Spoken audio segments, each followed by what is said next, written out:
On va commencer. Merci d'être présent sur ce webinaire du mois d'avril où nous allons donc aborder le thème de l'importance de développer de l'intelligence émotionnelle pour le leader dans l'objectif donc de motiver les équipes. Alors comme à l'accoutumée, je vais un petit peu me présenter pour ceux qui ne me connaissent pas encore. Je suis donc Philippe Jean Arnoux, je suis dans le secteur de l'hôtellerie et de la restauration depuis plus de 40 ans maintenant. J'ai été 17 ans directeur d'hôtel. Ça veut dire que j'ai géré des grosses équipes jusqu'à 250 personnes sur les plus gros établissements hôteliers sur lesquels j'ai la chance d'intervenir. Depuis maintenant un certain nombre d'années, donc j'ai passé ma certification en tant que coach spécialisé en développement personnel avec l'académie et l'université John Maxwell France, et sur la base du programme américain bien évidemment. Particulièrement sur tout ce qui va toucher aux questions donc de psychologie positive, de bien-être au travail, de leadership et en complément tout ce qui va toucher à l'analyse comportementale DISC. J'ai déjà fait précédemment des webinaires d'ailleurs sur le DISC. On y reviendra peut-être dans le cours de ce webinaire. Donc voilà au niveau de mon parcours.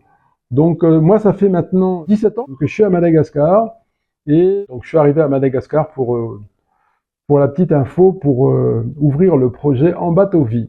Voilà.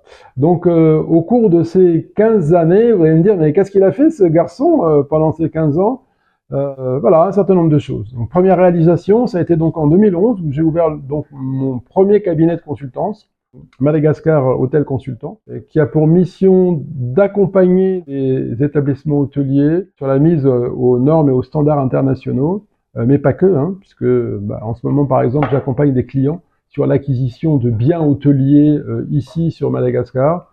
Tout ce qui va être après développement, mise en place des procédures, mise aux standards. Donc ça, c'est quand on accompagne sur des projets complets.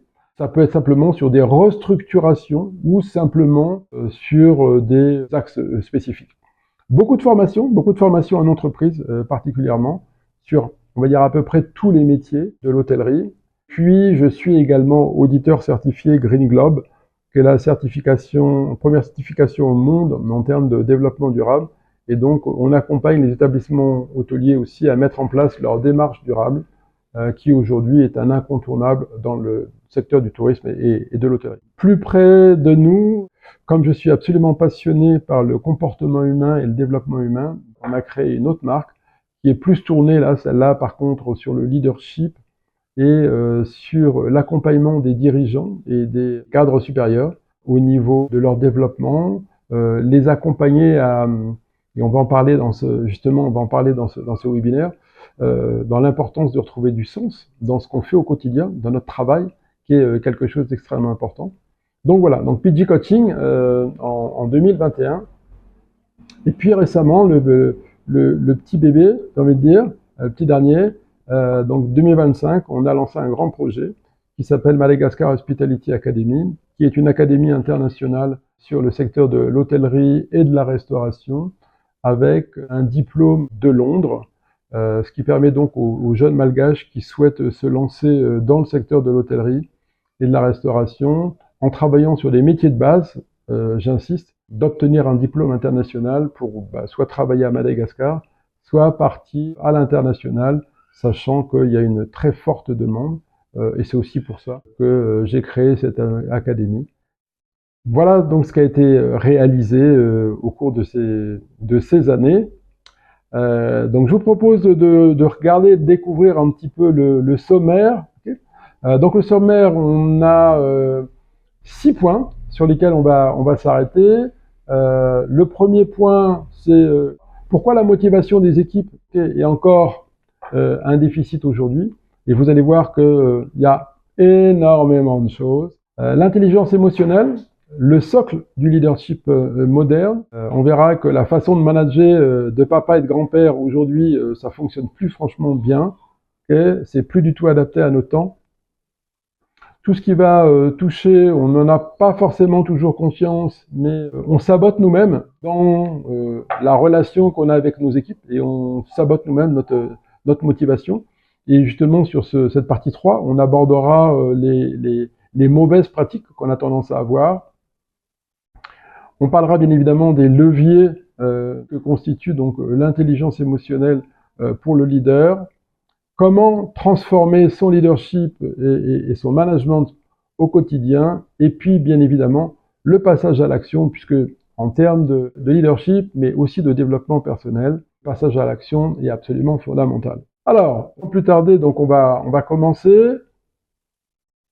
Donc premier point qu'on va aborder, c'est pourquoi la motivation des équipes est encore un défi aujourd'hui. Je vous l'ai dit, il y a beaucoup de causes. Premièrement, manque de sens. Posez-vous la question, et posez-la peut-être à vos collaborateurs, vous allez être surpris des réponses. Quel sens trouve-t-il aujourd'hui, le matin, quand il se réveille pour aller travailler? Et posez-vous vous aussi la question, ok? Quel sens le matin pour aller travailler? Quel sens nos occupations quotidiennes ont dans notre vie? On travaille, d'accord, mais la motivation, puisque c'est le thème du webinaire, la motivation derrière celle-là, quelle est-elle? Est-ce qu'elle est exclusivement financière? Ce qui est un peu dommage, parce que très vite, évidemment, si elle est exclusivement financière, derrière, tout s'écroule. Si on n'a pas un sens, si on n'a pas un objectif, ça devient beaucoup plus compliqué. Deuxième élément qui est important, la reconnaissance. Malheureusement, dans le management et dans l'accompagnement des équipes, trop souvent, la reconnaissance est un petit peu oubliée. Si jamais Abraham Maslow l'a mis troisième pilier des besoins fondamentaux, il y a une raison, et c'est bien qu'on le garde à l'esprit. Donc la reconnaissance, qui quelque part marche d'ailleurs avec le sens. Hein. Si le travail que je fais n'est pas reconnu, est-ce que ça garde un sens? Voilà, donc ça peut garder un sens pour soi, mais voilà, ça rentre dans une globalité. Autre élément important, c'est que le style de management, et on reviendra tout à l'heure dessus, le style de management qu'ont beaucoup de managers ou de leaders n'est pas du tout adapté au temps d'aujourd'hui. Quelques exemples, hein, un management extrêmement autoritaire. Culturellement, on nous dit ou on nous apprend qu'il faut marquer son autorité, mais est-ce que son autorité va se poser en criant? Est-ce que l'autorité va se poser en imposant des choses? Clairement non. Je vous donne la réponse tout de suite. Et donc voilà, c'est ce qui va justement fragiliser la motivation. Autre élément important, l'écoute. Est-ce qu'on est à l'écoute de nos équipes? Est-ce que vraiment on est dans une démarche d'écoute active ou voilà, où on entend simplement, et des fois même on n'entend même pas du tout? Comment au sein de nos équipes, on développe l'autonomisation? Est-ce qu'on n'est pas trop dans le contrôle? Est-ce qu'on ne cherche pas toujours à contrôler les choses, vérifier? Bien sûr, on veut un travail bien fait, mais on doit tous apprendre à travailler. Et donc, le rôle du leader, le rôle du manager, c'est justement d'accompagner ces équipes, okay, à se développer. Comment on va faire pour... on est enfant, on veut apprendre à faire du vélo? Bah, si jamais à un moment donné, on nous lâche pas, on va jamais partir et on va jamais réussir à faire du vélo et ainsi de suite. Donc à un moment donné, l'apprentissage se fait en faisant les choses et donc il faut oser déléguer, avec le risque que, effectivement, il y ait des erreurs et accepter, mais le rôle du leader et du manager, c'est justement là, c'est de faire du feedback et d'accompagner dans l'amélioration. Et puis, ce qui est important surtout, c'est que moins on va déléguer et plus on va éroder la confiance avec les équipes, parce que on délègue pas, donc dans l'esprit des gens, bah, ils ne font pas confiance. Et ça rejoint les points d'avant, perte de sens, perte de reconnaissance. Autre élément qui est important, très souvent, il y a un manque d'objectifs clairs, il y a un manque de dialogue, et en fin de compte, tout ça, ça crée de la confusion. On doit atteindre pourquoi on fait ce qu'on fait. On a un objectif. Alors, on va où exactement? Si c'est simplement faire les choses parce qu'elles doivent être faites, ah, c'est pas super stimulant non plus. Hein. Donc voilà, donc toutes ces choses-là sont importantes. Dans un contexte comme celui-ci, vous imaginez que la seule chose qu'on va réussir à faire, ça va être créer du stress chez les collaborateurs. Et puis surtout, les désengager. On veut des gens impliqués, mais dans ce cas-là, le comportement du leader, bien évidemment, a un rôle prépondérant là-dedans. Voilà. Et puis d'autres éléments aussi qui sont importants et dont il faut tenir compte, ça va être la pression. On sait qu'on est dans une société où effectivement la productivité est quelque chose d'extrêmement important, mais ça ne doit pas être au détriment du bien-être humain, et ça, c'est quelque chose qu'il faut absolument garder à l'esprit. La pression, la surcharge de travail, les managers qui vont sans arrêt changer d'avis, vouloir réorganiser les choses à longueur de temps, et puis pas forcément, encore en plus, en expliquant pourquoi ces réorganisations, tout ça, ça va pas contribuer du tout, bien au contraire, à motiver les collaborateurs. Une forte pression sur les résultats va aussi pénaliser. Et puis, quand même, le point d'orgue de tout ça, ça va être est-ce que dans l'entreprise, j'ai des perspectives d'évolution? Et ça rejoint un petit peu ce que je disais au début par rapport à la reconnaissance. Est-ce que dans l'entreprise, je fais des formations? Est-ce que je peux espérer avoir une promotion? Voilà, à courte ou à moyenne échéance, mais c'est quelque chose qui est important. Voilà. Et puis ma mission, est-ce que ma mission est clairement définie et est-ce qu'elle aide l'entreprise à évoluer? Est-ce qu'elle m'aide moi à évoluer? Donc vous voyez que tous ces facteurs-là, ça en fait beaucoup, sont des éléments qui vont venir impacter la motivation des équipes dans leur engagement, dans leur perception de leur travail, et c'est important que le leader ait conscience de ça.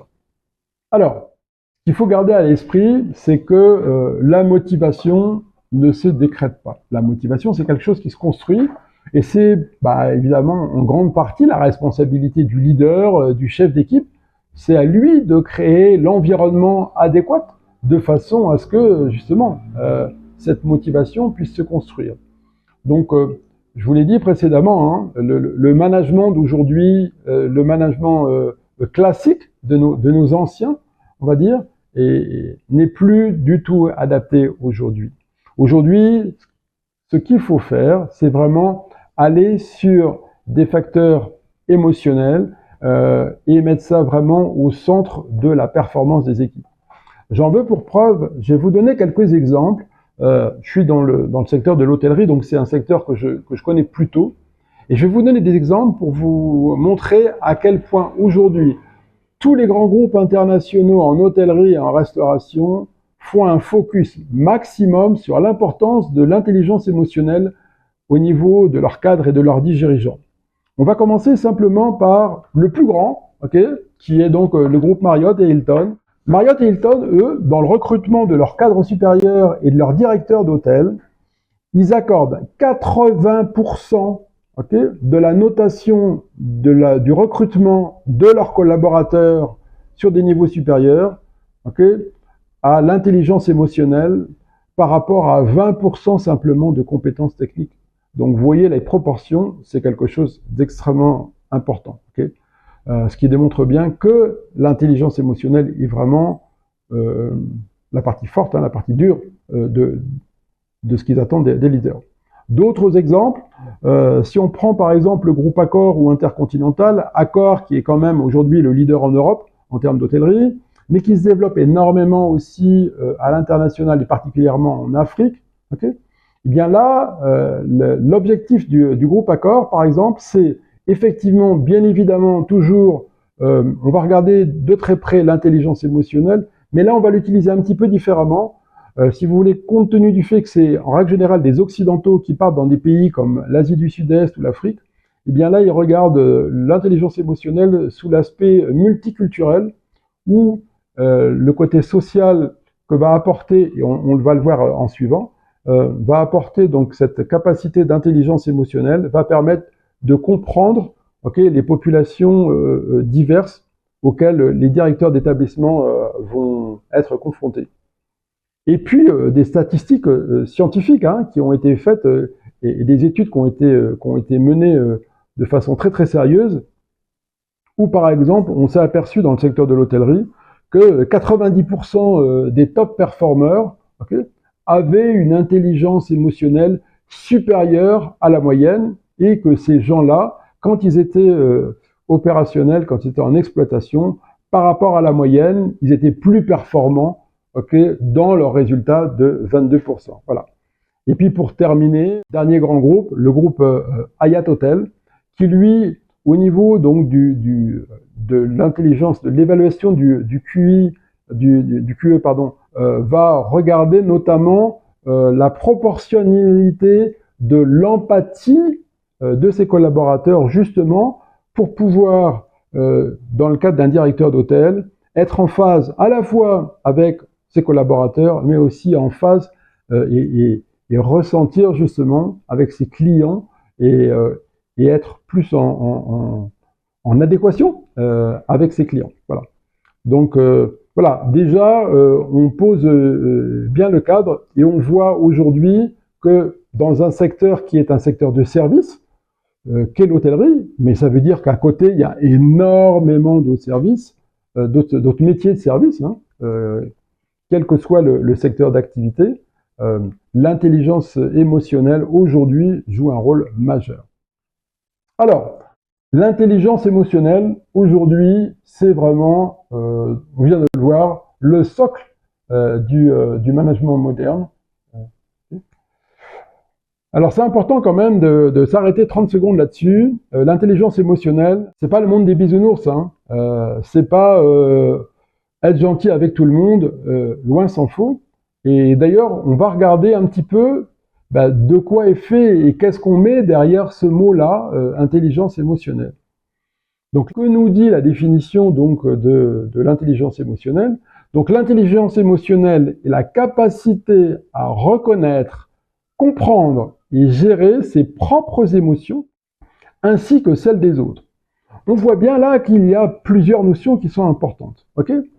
D'une manière globale, si on regarde simplement cette définition comme ça, capacité à reconnaître, pour réussir à reconnaître, dedans il y a le mot connaître. Il faut d'abord se connaître avant de reconnaître. Et donc, c'est très clair, il faut apprendre à se connaître pour reconnaître ses capacités, et on va le voir un peu plus loin, pour reconnaître ses émotions et pour les comprendre. Si on ne se connaît pas et si on ne comprend pas ses émotions, ça va être difficile de les gérer et bien évidemment d'interagir sur ses propres émotions pour essayer de les réguler. Voilà. Et puis, si on ne se comprend pas et si on est en surréaction, effectivement, notre relation à l'autre va être différente parce que est-ce qu'on va vraiment pouvoir se connecter avec l'autre? Est-ce qu'on va pouvoir à notre tour, comprendre les émotions et comprendre comment l'autre fonctionne.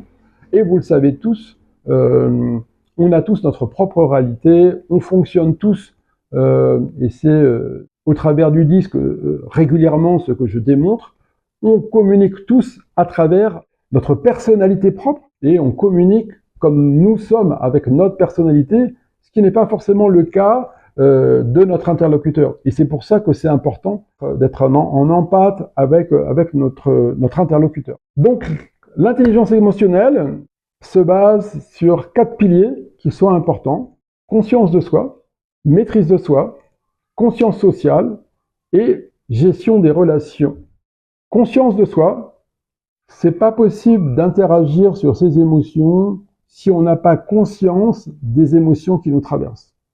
Si on veut être dans la maîtrise de soi, il faut bien évidemment prendre conscience de quelle est l'émotion qui est en train d'apparaître chez moi.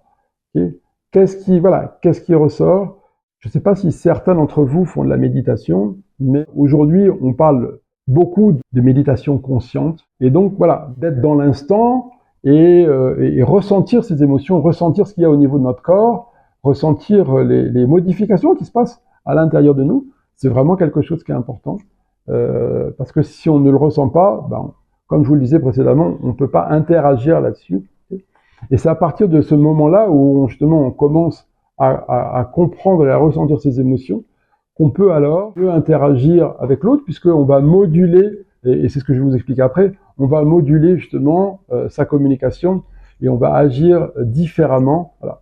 Juste pour vous donner quelques exemples, comment ces choses-là qui peuvent vous paraître un petit peu abstraites, peut-être, vont avoir un impact sur la qualité du management, mais aussi sur la qualité du service. On prend par exemple un manager et comment il va utiliser la conscience sociale dans la gestion de son équipe.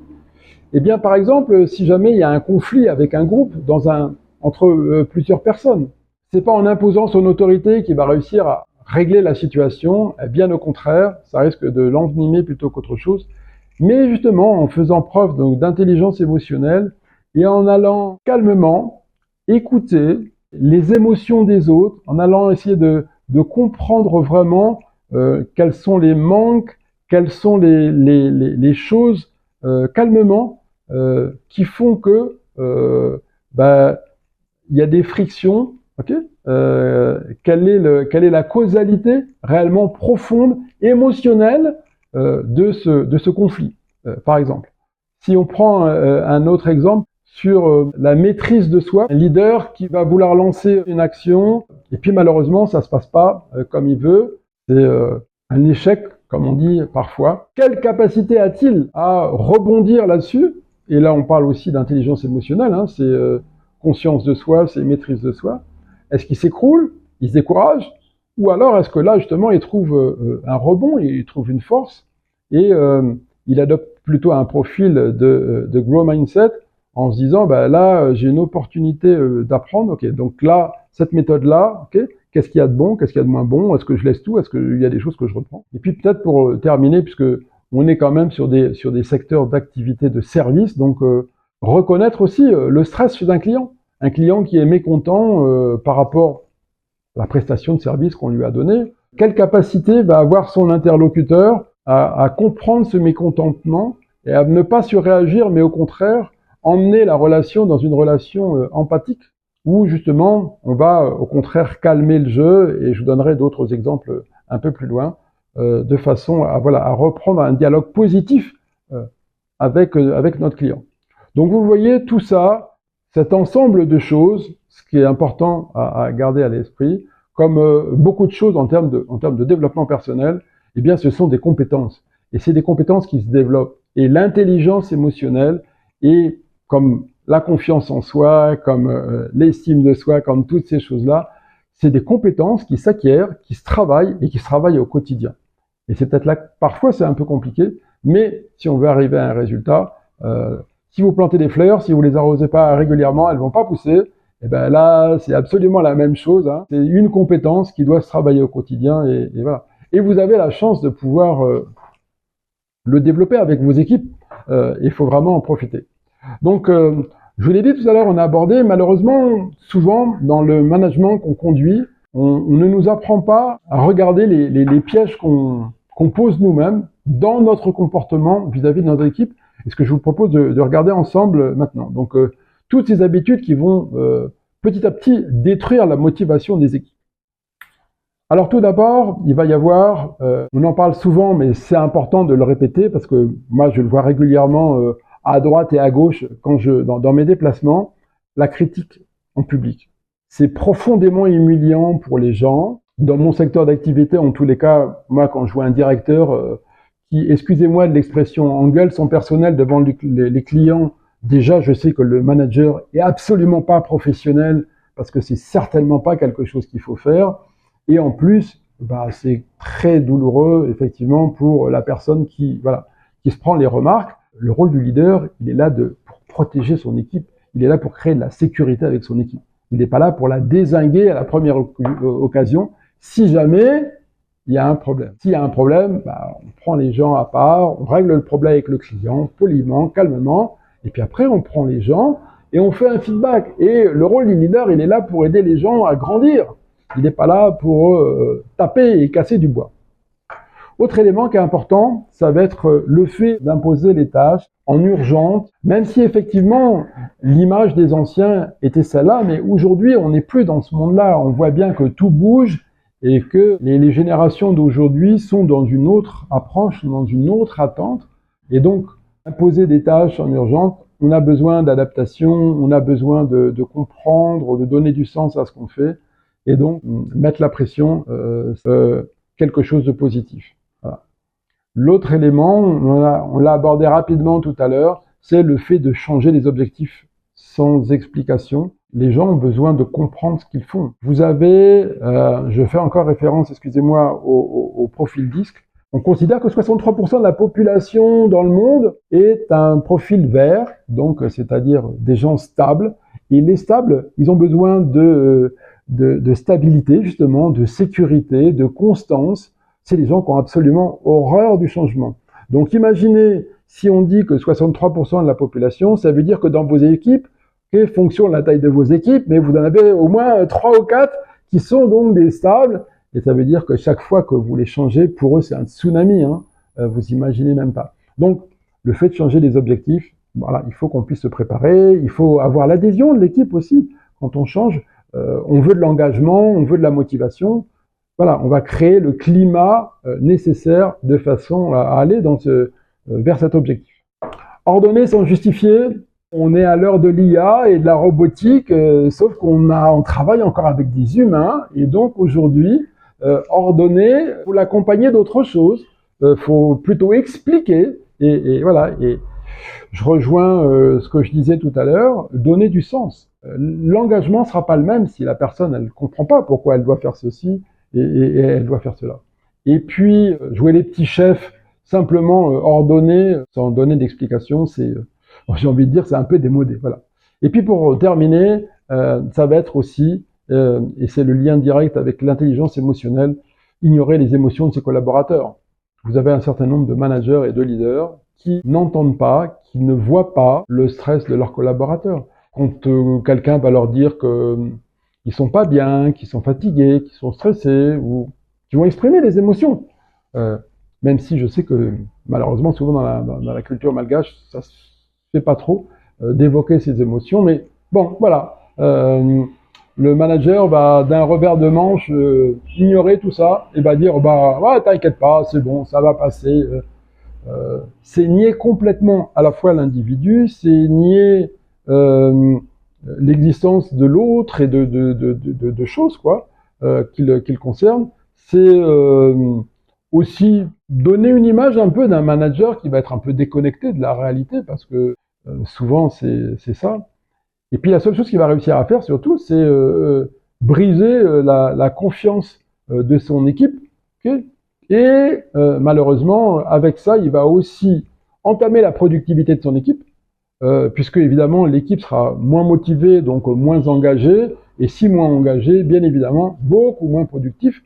Et autre effet pervers, la créativité va chuter, puisque voilà, faut le faire, mais on le fait parce qu'il faut le faire. Conséquence de tout ça, eh bien, on va se retrouver avec plus de 50% des collaborateurs qui vont être dans un état anxiogène, qui vont être dans une espèce de mal-être au travail, et donc, comme je vous l'ai dit tout à l'heure, on va voir très rapidement la productivité qui va chuter.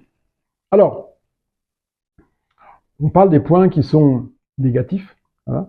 On va parler donc du levier que représente l'intelligence émotionnelle donc pour le leader. Alors, on l'a vu tout à l'heure, hein, okay, mais je reviens dessus quand même un petit peu. C'est ces 4 piliers qui sont importants et essayer de s'approprier et de bien comprendre les uns et les autres.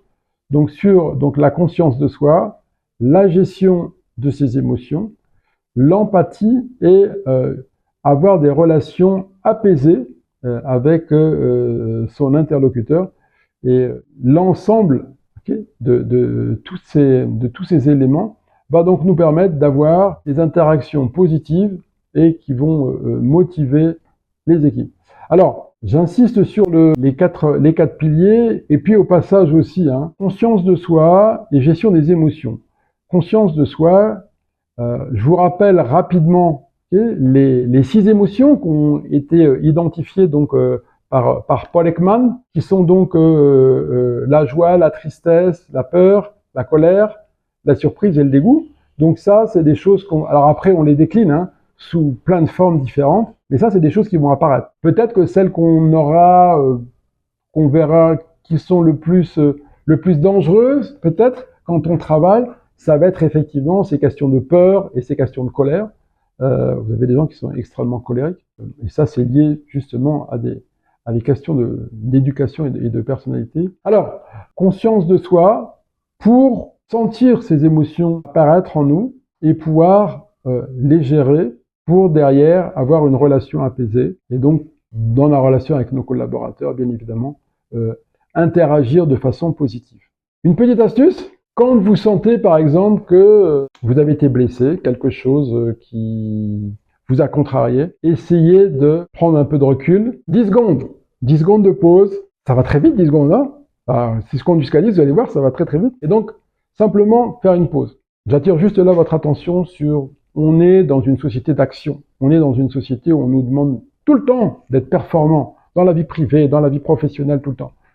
Sauf qu'il y a des moments donnés où aussi notre cerveau et notre corps, il a besoin de se poser un peu. Et justement, pour éviter de créer des dégâts, j'ai envie de dire. Et donc, prendre une pause, respirer et aller essayer de nommer cette émotion. Ce que je sens qui monte là, c'est quoi? C'est de la colère, c'est de la frustration, c'est de l'orgueil, c'est voilà. Essayer de comprendre un petit peu et justement inverser la tendance. Parce que si jamais on explose, on le sait, le résultat, si on est sur une relation impulsive, bah, on va faire du dégât.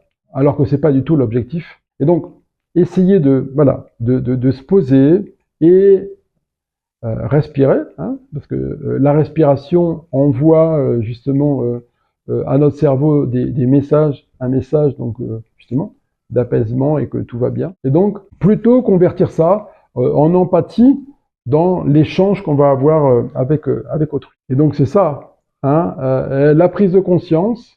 Donc ça se développe, je vous l'ai dit tout à l'heure, on va travailler donc sur cette prise de conscience et on va essayer de développer cette compétence, mais j'insiste vraiment et on en reparlera sur la dernière partie qui est donc comment on va développer ça et l'importance du passage à l'action par rapport à ça. Et donc l'objectif c'est d'essayer d'identifier les déclencheurs. Quelle situation, quel mot, qu'est-ce qui fait que ça déclenche ces choses-là en moi? Très souvent, c'est lié quelque chose qui nous ramène à notre éducation. Et donc, des blessures qui se rouvrent d'un seul coup, confrontées à une situation donnée. Donc, travailler sur cette prise de conscience, de façon à être capable d'identifier le déclencheur, et pratiquer la reformulation par rapport à notre interlocuteur. Quelque chose qui va nous dire quelque chose qui nous blesse, reprendre la formulation de ce que... Donc, si je comprends bien, ce que tu m'as dit, c'est... Et là, vous l'aurez compris, on va reformuler, on va basculer dans de la CNV, dans de la communication non violente, pour justement éviter que la communication s'enflamme et qu'on ne parte pas en vrille. Donc, peut-être que ce qui est important de souligner aussi, c'est d'être attentif à nos émotions et de tester. Hein. Alors, on continue. Comment on va transformer notre management? J'ai déjà donné beaucoup de clés. Mais je vais prendre un exemple peut-être qui va vous permettre de mieux comprendre. Ici, si on prend le contexte d'un directeur de quelqu'un qui travaille dans un hôtel, quelqu'un qui vient et qui se plaint que sa chambre elle est sale. Voilà. L'objectif c'est d'éviter de tomber dans de la colère, de s'enflammer et tout ça, mais bien au contraire l'effet inverse. Si jamais on dit au client ah, quand même vous exagérez, c'est la cata. On perd le client, voilà. Malheureusement, on le voit très très souvent. Hein. Donc, l'objectif de l'intelligence émotionnelle est justement de développer cette compétence-là. C'est bien évidemment donc d'essayer de prendre du recul, comme on vient de le voir, et d'être en empathe avec notre interlocuteur. Je comprends complètement, monsieur, votre frustration. Je ressens votre frustration, et nous allons immédiatement faire le nécessaire pour régler le problème, voilà. Et puis il y a plein de pratiques en hôtellerie qu'on fait pour calmer le client et faire en sorte que voilà, et que d'une situation qui était une situation conflictuelle, on l'amène au contraire vers quelque chose de façon à fidéliser la clientèle, de façon à ce que le client, par la rapidité, par la qualité de la relation qu'on aura avec notre interlocuteur, devienne un peu l'ambassadeur aussi et fasse la promotion de notre établissement. Voilà. Donc, je vous l'ai dit tout au cours de ce webinaire, le passage à l'action est quelque chose de fondamental.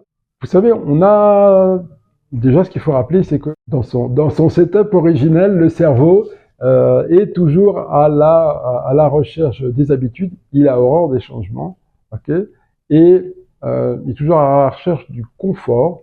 Et donc, effectivement, changer nos habitudes, c'est compliqué. Mais si jamais on ne passe pas à l'action, on ne va rien changer.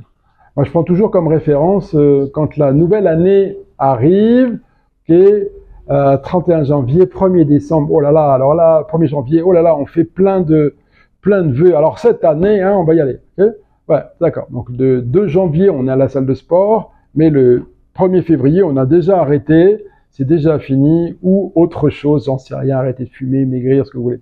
Donc, sans passage à l'action, sans action réelle, il n'y a rien qui se passe, il n'y a rien qui change. C'est bien beau d'être jaloux des autres, sauf que ça commence par soi. Et c'est quelque chose qui est important. Et ça, les leaders doivent absolument le comprendre. Si on veut être un leader inspirant, il faut d'abord travailler sur soi. Et ça, c'est la base de tout. C'est la base du leadership aussi. Et c'est la base d'un management de qualité.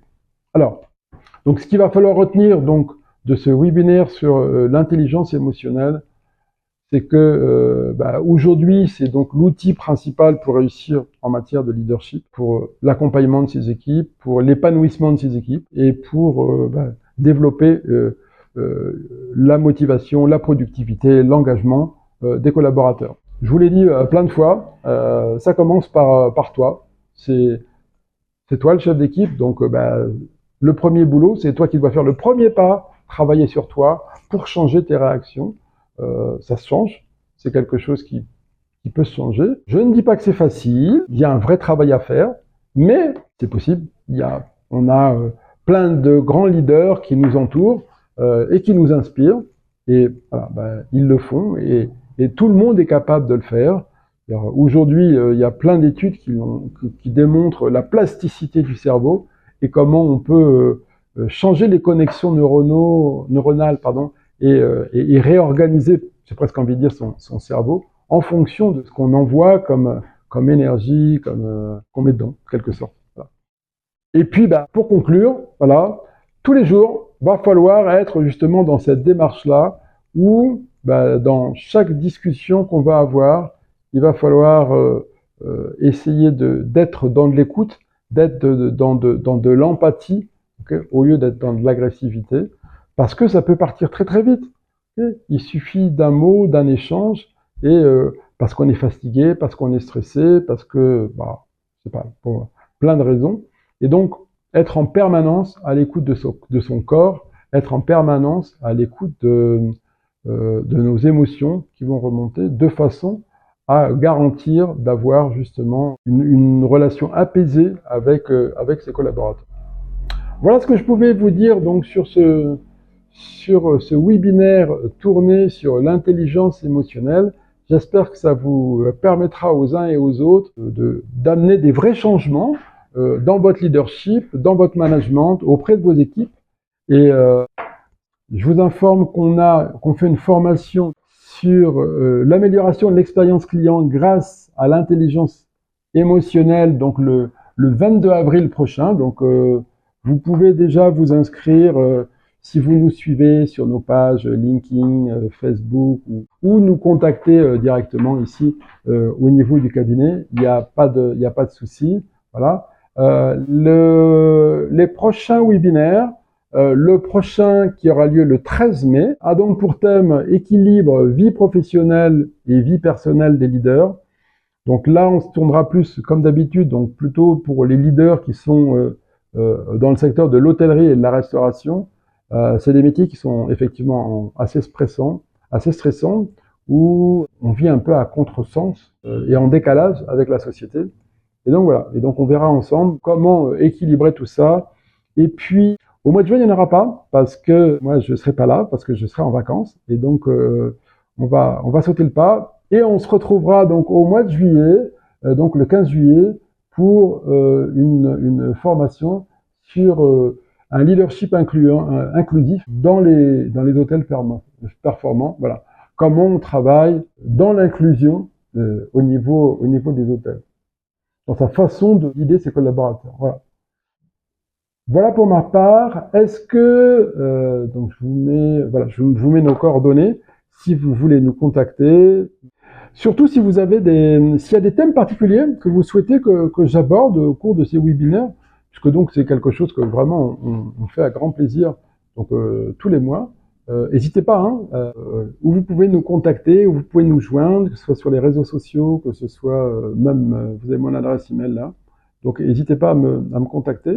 S'il y a des thèmes en particulier sur lesquels, bon, c'est pas une formation complète, ça reste que une quarantaine de minutes, mais bon, si jamais il y a des thèmes vraiment qui vous intéressent et que vous souhaitez qu'on aborde, depuis le début de l'année, on en a déjà passé un certain nombre, mais ce sera avec grand plaisir. Donc, n'hésitez pas à partager avec nous et à nous faire part de vos souhaits. Voilà, on va se quitter là. Je vous souhaite à tous et à toutes une excellente fin de semaine, puisque nous sommes mercredi. Et puis, je vous dis à bientôt pour un prochain webinaire.